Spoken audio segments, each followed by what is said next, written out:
Chapter 21 Firestorm. At first there was a sound, like a roaring wind in her dreams. Then a tearing noise filled the air. The crackle of dry brush inflamed, and the smell of smoke swept over Tally, bringing her suddenly and completely awake. Billowing clouds of smoke surrounded her, blotting out the sky. A ragged wall of flame moved through the flowers, giving off a wave of blistering heat. She grabbed her knapsack and stumbled down the hill away from the fire. Tally had no idea in which direction the river lay. Nothing was visible through the dense clouds. Her lungs fought for air in the foul brown smoke. Then she spotted a few rays from the setting sun breaching the billows, and she oriented herself. The river was back toward the flame, on the other side of the hill. Tally retracted her path to the top of the hill and peered down through the smoke. The fire was growing stronger. Fingers of it shot up the hill, leaping from one beautiful flower to another, leaving them scorched and black. Tally caught the glimmer of the river through the smoke, but the heat pushed her back. She stumbled down the other side again, coughing and spitting, one thought in her mind.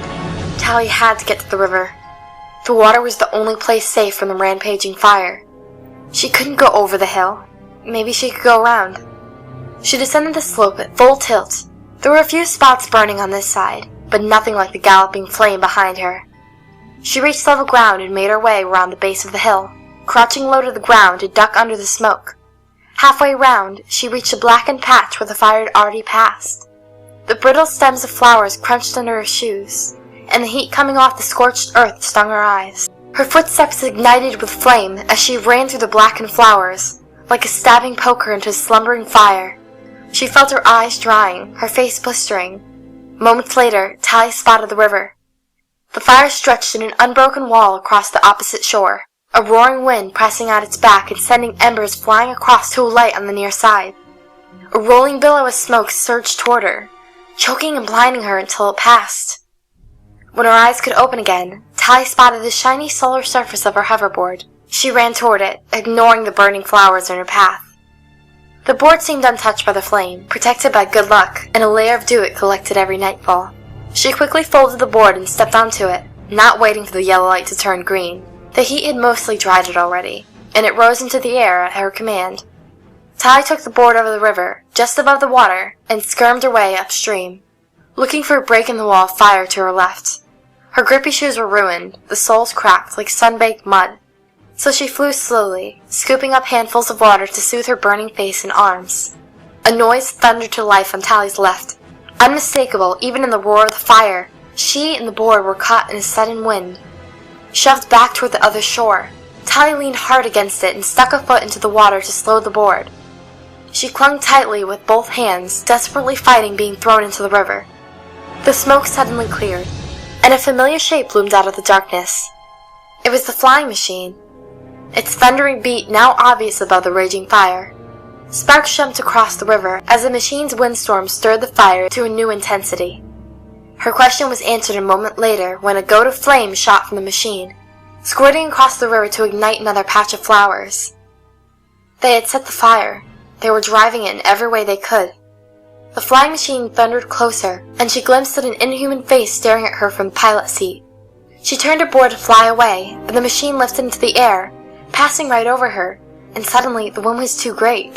Tally pitched off into the water. Her crash bracelets caught her for a moment, holding her up above the waves, but then the wind caught the hoverboard, much lighter without her on it, and spun it away like a leaf. She sank into the deep water in the middle of the river, knapsack and all. It was cool and quiet under the waves. For a few endless moments, Tally felt only relief to escape the searing wind. The bracelets and knapsack pulled her down fast, and panic welled up in her pounding chest. She thrashed in the water, climbing up toward the flickering lights on its surface. Her wet clothes and gears dragged at her, but just as her lungs were about to burst, she broke the surface into a maelstrom. Tally gulped a few breaths of smoky air, then was slapped in the face by a wave. She coughed and sputtered, struggling to stay afloat. A shadow passed over her, blacked out the sky, then her hand struck something, a familiar grippy surface. Her hoverboard had come back to her, just the way it always did when she spilled. The crash bracelets lifted her up until she could grab onto it, her fingers clinging to its knobbly surface as she gasped for air. A high-pitched whine came from the nearby shore. Tally blinked away water from her eyes and saw that the rusty machine had landed. Figures were jumping from the machine, spraying white foam at the ground as they crashed through the burning flowers and into the river. They were headed for her. She struggled to climb onto the board. "Wait!" the nearest figure called. Tally rose shakily to her feet, trying to keep steady on the wet surface of the board. Her hard-baked shoes were slippery, and her sodden knapsack seemed to weigh a ton. As she leaned forward, a gloved hand reached out to grab the front of the board. A face came up from the water, wearing some sort of mask. Huge eyes stared up at her. She stomped on the hand, crushing the fingers. They slipped off, but her weight was thrown too far forward, and the board tipped its nose into the water. Tally tumbled into the river again. Hands grabbed at her, pulling her away from the hoverboard.